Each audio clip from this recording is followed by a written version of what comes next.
चतुर्थी का चांद देखना शुभ होता है या शुभ, चलिए जानते हैं। गांव की सकरी गलियों में हर कोई चहल पहल में डूबा था। आज चतुर्थी का दिन था और सभी लोग दिन भर भगवान गणेश की पूजा अर्चना में लगे रहे। सूरज डूबने को था। औरतें अपने आंगन में दियों की कतार सजाने लगी थी। बच्चे तरह तरह की मिठाइयों की खुशबू से ललचा रहे थे। सबकी आंखें एक ही इंतजार में थी कि चतुर्थी का चांद कब आसमान में दिखाई देगा। सब यही सोच रहे थे। रामू नाम का एक लड़का अपने दादी के साथ छत पर चढ़ा। दादी के हाथों में थाली थी जिसमें पानी से भरा लोटा, दीपक और कुछ फूल रखे हुए थे।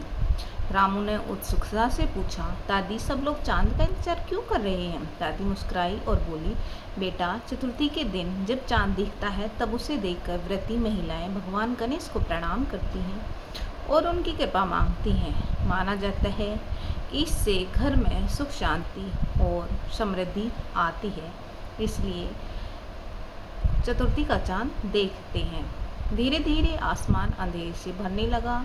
कुछ बच्चे छतों पर दौड़ते हुए बार बार आसमान की ओर देखते रहे। तभी रामू की नज़र चमकते हुए एक छोटे से गोले पर पड़ी। उसने उत्साहित होकर पूछा, दादी, दादी, देखो, चांद निकल आया है। दादी ने थाली उठाई, रामू का हाथ पकड़ा और बोली, आओ इसे आदरपूर्वक देखते हैं। ऐसा कहते हुए दादी ने थाली को घुमाते हुए चांद की ओर निहार कर जल अर्पित किया। उन्होंने धीरे धीरे मंत्रोच्चारण किया और फिर हाथ जोड़कर प्रार्थना की। रामू ध्यान से देखता रहा। पूजा असमाप्त होने के बाद दादी ने समझाया, बेटा, चतुर्थी का चांद हमें याद दिलाता है कि संयम और श्रद्धा से किया गया व्रत और भक्ति जीवन को शुभ बनाता है।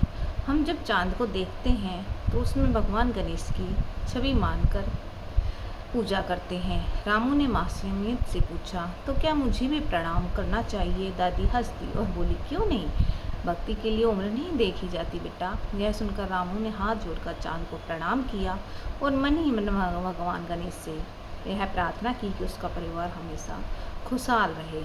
उधर पड़े उसकी छतों से भी आवाज़ें आ रही थी। औरतें थाली घुमाकर पूजा कर रही थी चांद की। रामू यह सब देख रहा था। करते हैं और मिठाइयाँ बांटते हैं। दादी ने सिर हिलाकर कहा, हाँ बेटा, ये तो हमारे त्योहारों की खूबसूरती है। जब हम साथ आते हैं, खुशियाँ बांटते हैं और भगवान का आशीर्वाद मांगते हैं, तब घर और समाज दोनों मजबूत होते हैं। थोड़ी देर में घर घर से मोदक और लड्डुओं की खुशबू आने लगी। महिलाएं चांद देखने के बाद व्रत तोड़ने लगी। रामू को भी दादी ने एक छोटा सा मोदक दिया। उसने खाते हुए कहा, दादी, आज का दिन मैं कभी नहीं भूलूंगा। दादी ने उसके सिर पर हाथ फेरते हुए कहा, याद रखना बेटा, जब भी चतुर्थी का चांद दिखे उसे श्रद्धा और सच्चे मन से प्रणाम करना। यही तुम्हें जीवन भर शक्ति और आशीर्वाद देगा। उस रात गांव में दियों की रोशनी, मिठाइयों की मिठास और चांद की उजली चमक ने ऐसा वातावरण बना दिया कि मानो धरती पर स्वर्ग उतर आया हो। बच्चे खेलते रहे, बड़े लोग पूजा पाठ में लगे और हर कोई इस पावन परंपरा का आनंद लेता रहा। चतुर्थी का चांद देखते ही सभी ने एक साथ भगवान गणेश से प्रार्थना की कि आने वाला हर दिन हम सबका मंगलमय और खुशहाल हो। ऐसा कहते हुए सब खुशीपूर्वक पूजा करने लगे।